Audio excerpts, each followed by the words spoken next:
Diddy isn't just sitting in jail doing nothing. He's working on a plan, and it's not just any plan. This guy is clearly getting ready for something big. And people in the courtroom and outside are starting to notice. He signed up for the different jail programs. One is for drug problems and another is for people who hurt family members. On top of that, he's also going to therapy now. This might look like a guy just trying to get better, right? Sure, but if you look closer, it's actually way more clever than that. His day in court is set for October 3rd. That's when the judge will decide how long he has to stay in jail. For breaking a law called the Mann Act. Basically, he got in trouble for taking a woman across state lines for prostitution. The lawyers trying to put him away want him to get for years in jail. But people who know about these things think he'll probably get somewhere between 1 and 2 years. And those rehab and therapy programs, yeah, they're not just to help him feel better. They're smart moves in a game. Diddy's team knows how this whole thing works. He's trying to show the judge that he's taking things seriously, that he's dealing with his problems head on. If he can make himself look like someone who wants to change, maybe the judge will give him less time in jail. But here's where things get tricky. Diddy wasn't found guilty of using drugs or hurting people. The Cassie video was thrown out of court. Claims that he used force or scared people. The jury said not guilty. So basically, he's doing these programs for crimes the court didn't even say he did. This creates a big fight between lawyers. Can the judge think about all that old testimony? Even though it didn't lead to him being found guilty, his defense lawyers say absolutely not. They're saying that Diddy was cleared of those claims and only the Mann Act conviction should matter now. But the prosecution lawyers might argue differently because once you're in court, the lines between what's legal and what people think get blurry really fast. And then there's this whole talk about redemption. That word didn't just show up randomly. People close to the situation say it's been talked about behind the scenes for days. This isn't just about getting less jail time anymore. It's about rebuilding his empire once he gets out. Think about it.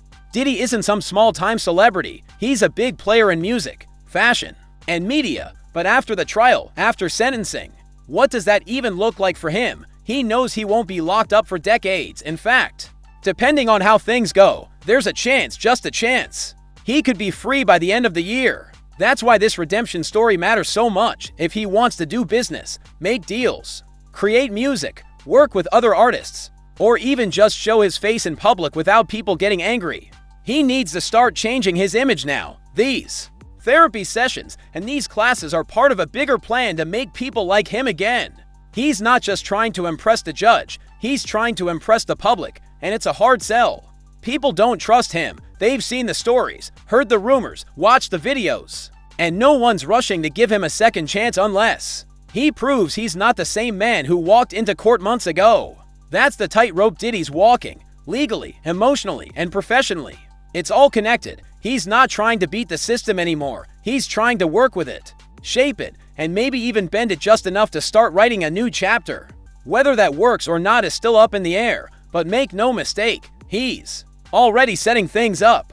There's another part to this whole situation that people aren't talking about enough. Diddy's legal team is working like a well-oiled machine behind the scenes. These aren't your average lawyers who just show up in court and smile for the cameras. They've been working every angle possible, not just to get him the shortest sentence, but to make sure he can actually go back to normal life once he's out. For famous clients like Diddy, the job doesn't end when the verdict is read. It's about what comes next. How do you go back into a world that saw you fall so hard and somehow make people want to work with you again? That's the goal, and the team knows how hard it is. Public trust isn't something you can buy.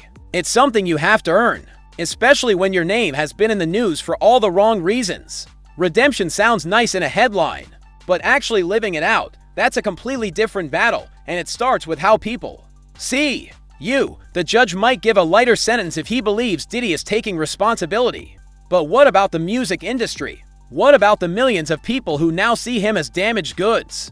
That's where therapy and personal growth come in, not just for the courts, but for the story people tell about him. Every step he's taking inside that jail is being watched, recorded, and most importantly, used to create a narrative. This isn't just about justice anymore. It's about how things look. Each program he joins becomes a signal. Each counseling session becomes a talking point. It's carefully planned and honestly kind of genius in a twisted way. But here's the problem. Not everyone is buying it. There's a huge group of people who see all of this as fake. To them, it looks like a playbook straight out of the Celebrity Crisis Management Handbook. Deny everything, delay the process, distract people, then go to therapy. People are tired of this.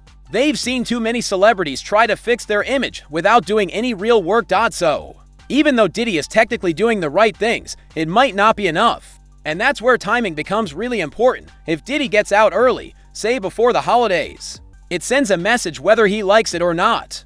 Some will see it as proof that the system protects rich and powerful people. Others might call it a second chance, but no matter what, it's going to cause arguments.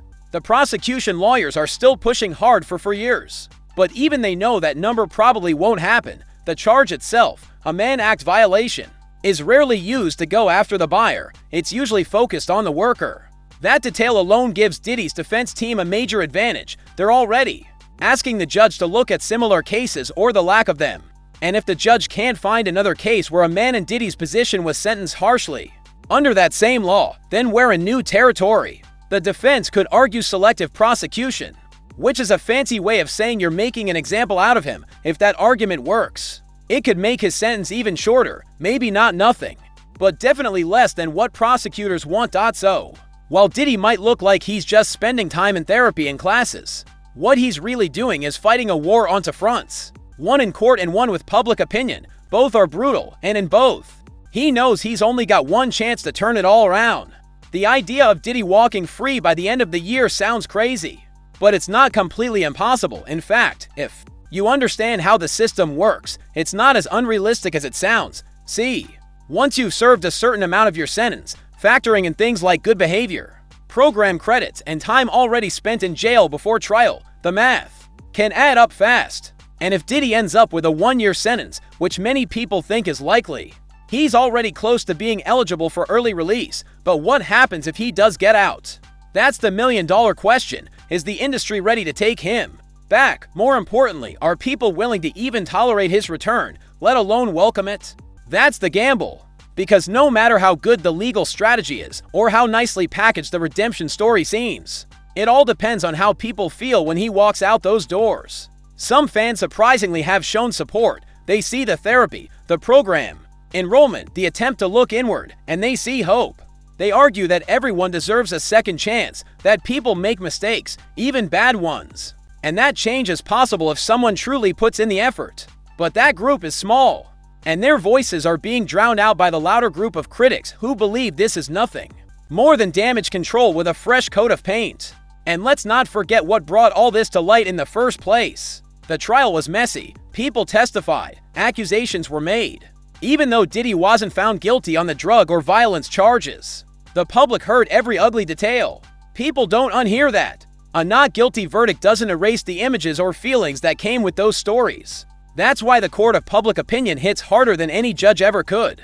Diddy knows this. That's why the redemption story isn't just about jail time. It's about control, rebuilding, rebranding, repositioning himself in a space where he can still be relevant, profitable, and powerful without making people angry every time his name trends. His business future depends on it. No brand is going to work with him unless they're convinced he's taken real responsibility. And no artist will collaborate if they fear the backlash could hurt their own careers. So, what's next? If he does manage to step out before New Year's Eve, you can expect the rollout to be smooth and carefully planned. Probably a sit-down interview, maybe a carefully written public statement. Some talk about growth, about faith, about facing hard truths. It'll be designed to make him seem human, vulnerable, changed.